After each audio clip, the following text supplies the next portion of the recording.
नमस्कार दोस्तों, स्वागत करते हैं आपका हमारे चैनल एग्ज़ाम सभा में। आज हम डिस्कस करेंगे डेमोग्राफिक ट्रांजिशन के बारे में। ठीक है, ये जो वीडियो है इसको अगर आप देखोगे तो ये ज्योग्राफी के अंतर्गत आता है, लेकिन इसको जनरल स्टडी में कई तरह के जो जनरल स्टडी के सब्जेक्ट होते हैं उसमें इसको इंक्लूड कर सकते हो। जैसे जब पॉपुलेशन की बात करते हो तो डेमोग्राफिक ट्रांजिशन जाना जरूरी है। जब आप डेप्थ में कोई भी आंसर राइटिंग करते हो तो उसमें ये आपकी हेल्प कर सकता है। तो शुरू करते हैं आज का लेक्चर, डेमोग्राफिक ट्रांजिशन। तो demographic transition theory can be use to describe and predict the future population of any area. अगर किसी विशेष क्षेत्र की एरिया की अगर बात करें तो डेमोग्राफिक ट्रांजिशन थ्योरी क्या बताती है, वो एक प्रेडिक्शन शो करती है कि इस पर्टिकुलर एरिया में फ्यूचर पॉपुलेशन क्या होने वाली है, और ये कुछ फैक्टर्स पर निर्भर करता है। So the theory tells us the population of any region changes from high birth and high death to low birth and low death. समझिएगा ध्यान से, पॉपुलेशन कैसे बढ़ सकती है, कैसे घट सकती है। तो दो कंडीशन हो सकती है कि बर्थ हाई हो सकता है, ठीक है, मतलब लोग पैदा ज़्यादा हो रहे हैं, और या फिर हो सकता है कि लोग मर ज़्यादा रहे हैं। जब मरेंगे ज़्यादा और पैदा कम होंगे तो मतलब चार कॉम्बिनेशन यहाँ पे बनता है। मृत्यु और जन्म का चार कॉम्बिनेशन, मतलब बर्थ एंड डेथ का फोर कॉम्बिनेशन बढ़ता है। उसको अभी मैं आपको बताऊंगा, ठीक है। फिलहाल आगे बढ़ते हैं। तो अब यहाँ पे समझने वाली बात है, as society progressed from rural agrarian and illiterate to urban industrial and literate society. ऐसा देखने को मिलता है कि अगर सोसाइटी चेंज होती है किसी एरिया से, अगर दूसरे एरिया को कंपेयर करें तो हम देखते हैं कि जैसे जैसे सोसाइटी चेंज होती है, यहाँ पे एग्जांपल दिया, जैसे मान लीजिए कोई भी ग्रामीण क्षेत्र में, रूरल एग्रेरियन एरिया में रहता है, और ग्रामीण जहाँ कृषि की उपज करने वाले लोग रहते हैं, और सामान्यतः पहले ये माना जाता था जो किसान हैं, जो कृषि या ग्रामीण क्षेत्र के लोग रहते हैं, वो थोड़ा सा इलिटरेट होते हैं, उन्हें समझ नहीं होती, ऐसा मानते हैं। लेकिन आज के डेट में थोड़ा सिनेरियो चेंज हो रहा है।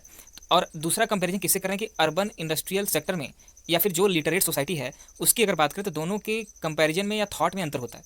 तो थॉट प्रोसेस क्या होती है, तो ऐसा माना जाता है कि ग्रामीण क्षेत्र में लोग नहीं पढ़े लिखे होते हैं तो वो जनसंख्या को ज़्यादा बढ़ा देते हैं, जो शहरी क्षेत्र में वो आपका कम बढ़ाते हैं। ठीक है, फिलहाल आगे बढ़ते हैं। These changes occurs in the stage which collectively known as demographic cycle. यहाँ पे समझने वाली बात है कि ये एक साइकिल के तौर पे चलता है। ऐसा हो सकता है कि कोई गांव से शहर में चला गया, उसकी सोसाइटी चेंज हो गई, कोई शहर से गांव में चला गया तो उसकी सोसाइटी चेंज हो गई। तो इस पर्टिकुलर जो साइकिल बन रही है ना, एक चेन बन रहा है, तो उसको डेमोग्राफिक साइकिल बोलते हैं। यहाँ पे आप देख सकते हो कि रूरल एग्रेरियन से अर्बन इंडस्ट्रियल के बीच में एक साइकिल है, जिसको डेमोग्राफिक ट्रांजिशन साइकिल बोल रहे हैं। ठीक है, और डेमोग्राफिक ट्रांजिशन साइकिल जो एक थियरी पे बेस्ड है, वो तीन स्टेज में इस मॉडल को हम डिफाइन कर सकते हैं। अब इसको ध्यान से यहाँ पे इसका डायग्राम देखिएगा, इसमें मैं इंडिकेट करता जाऊंगा, आपको समझाता जाऊंगा। देखिए यहाँ पे सबसे पहले जो आपका वर्टिकल लाइन बनी हुई है उसके साइड में लिखा हुआ है CBR।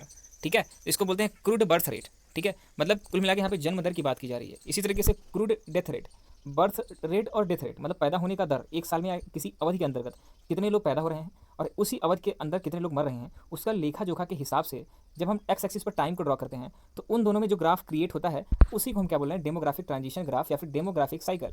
अब यहाँ पे समझने वाली बात है कि इसको हमने तीन स्टेज में डिवाइड किया है। यहाँ पे आप देख सकते हैं डॉटेड लाइन, मैंने वर्टिकल लाइन यहाँ पे दिखाई है आपको। तो स्टेज 1, स्टेज 2 और स्टेज 3, तीन तरह के आपके पास डॉटेड लाइन है। तो सबसे पहला आपका स्टेज 1, यहाँ पे आप नीचे देख सकते हैं बांग्लादेश या फिर कोई ट्राइब एरिया हो गया, तो वहाँ की जो जो जनसंख्या है वो आपका स्टेज 1 के अंतर्गत आती है। ठीक है, स्टेज 2 में कौन से कुछ देश आते हैं, जैसे पेरू हो गया, श्रीलंका हो गया, केन्या हो गया। स्टेज 3 में कैसे लोग आते हैं, जो जैसे कनाडा हो गया, जापान हो गया, ऐसे लोग आते हैं। अब समझने वाली बात है कि स्टेज फर्स्ट की चर्चा करते हैं। So first stage has highly fertility and high mortality because people reproduce more to compensate for the death due to epidemics and variable food supply. यहाँ पे समझिएगा कि स्टेज 1 जिसमें बांग्लादेश एक एग्जांपल दिया गया है, ठीक है, और भी देश हैं लेकिन बांग्लादेश सूटेबल एग्जांपल बैठता है, उसको समझाया गया कि यहाँ पे जन्म दर भी अधिक है और यहाँ पे मृत्यु दर भी अधिक है।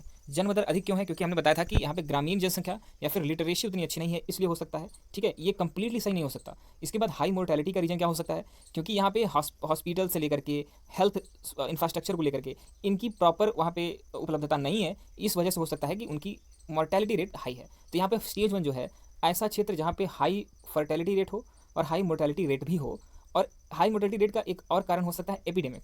ठीक है, जैसे मान लीजिए भूखमरी फैल गई, ठीक है, और भी कोई महामारी आ गई जिसका इलाज ही संभव ना हो, तो इस तरह का, जैसे कि आज की डेट में कोरोना भी चला गया तो इंटरनेशनल लेवल पे चला गया, इसलिए इसको पेंडेमिक बोल दिया गया। सो अब आगे बात करते हैं। सो population growth is slow and most of the people, यहाँ पे फर्स्ट स्टेज में बात की जा रही है कि जो पॉपुलेशन ग्रोथ है वो आपका स्लो है। ठीक है, engage in agriculture, population growth slow है लेकिन ये लोग जो हैं, ज़्यादातर लोग एग्रीकल्चर में ही इंगेज रहना पसंद करते हैं। ठीक है क्या, अब बात करते हैं कि large families are an asset. यहाँ पे बड़ी फैमिलीज होती है, लार्ज फैमिली होती है, जैसे कि मैंने बताया कि जनसंख्या दर अधिक है लाइफ एक्सपेक्टेंसी लो होती है, मतलब जो जीवन प्रत्याशा है वो आपका कम होता है। मतलब आप समझो कि कोई एवरेज किसी भी देश का अगर बात करें कि एक आदमी एवरेज इतने साल जीता है, तो इन क्षेत्रों में क्या होता है कि लाइफ एक्सपेक्टेंसी थोड़ी सी कम होती है। People are mostly illiterate and have the low level of technology, और यहाँ के लोग जो होते हैं थोड़ा सा कम शिक्षित होते हैं, ठीक है, और इनका जो टेक्नोलॉजी होती है थोड़ी पुअर होती है as compare to developed country या फिर स्टेज 3 के अगर कंट्रीज से बात की जाए, उनसे तुलना की जाए, उनके क्षेत्रों से तुलना की जाए, तो आपका जो टेक्नोलॉजी वे वाइज ये थोड़ा सा वीक होते हैं। 200 year ago all the countries of the world were in this stage. अगर आज से 200-300 साल पहले की बात करें तो लगभग हर विश्व का हर देश यही समस्या से जूझ रहा था। लेकिन आप जानते हो कि यूरोप वगैरह में, अमेरिका में जब आपका औद्योगिक क्रांति आई तो उन्होंने अपने को फर्स्ट स्टेज से धीरे धीरे शिफ्ट किया, और आज के टाइम में ढेर सारे यूरोपीय कंट्री की बात किया जाए तो वो आपका थर्ड स्टेज में चले गए।